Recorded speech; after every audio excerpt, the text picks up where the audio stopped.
Okay guys, this is how you make a packet for LARP, at least the LARPs that I play in and the LARP I will run.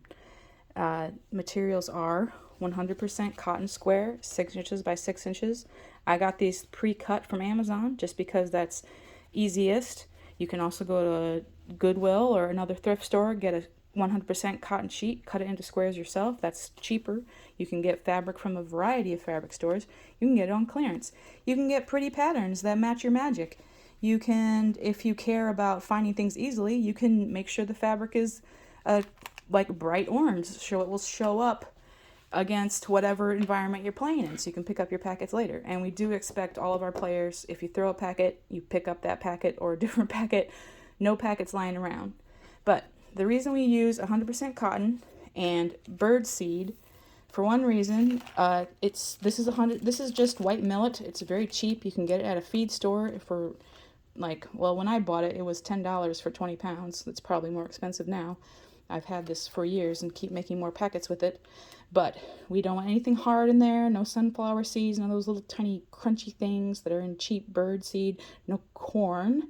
We want soft bird seed only. And this is both for safety and because it just makes the best packets. Honestly, I think that these are the best packets you can make, is just with 100% millet.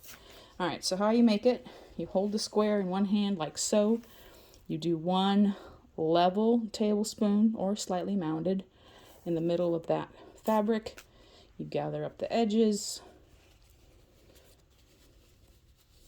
And then we just use a rubber band, or you can use twine, but that's more tricky. You would need someone to hold it for you probably while you make the tie. And you just make it nice and tight. Another reason we use cotton and birdseed is because it is biodegradable. The rubber band is not as biodegradable, but like if we lose a packet in the wild, animals will eat it, and the fabric will eventually degrade, and even the rubber will degrade. All right, so there's a packet. It is, as you can see, you can hold it very easily. It's nice and firm.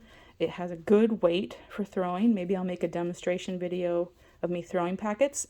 If you are new to LARP, something people do a lot is called the Fist of Death. You take your packets, you put them between your fingers, so you can load up your entire left hand with packets that way, and then when you're fighting, you grab a packet, you throw it.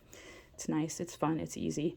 You can also get a pouch to hang down by your side, fill up with packets, and throw it from the pouch. That's what I normally do because I don't usually have time to load up my hands. But yeah, that is how it works. Please make your packets for Three Rivers Action Game using this method. Thank you. I appreciate it.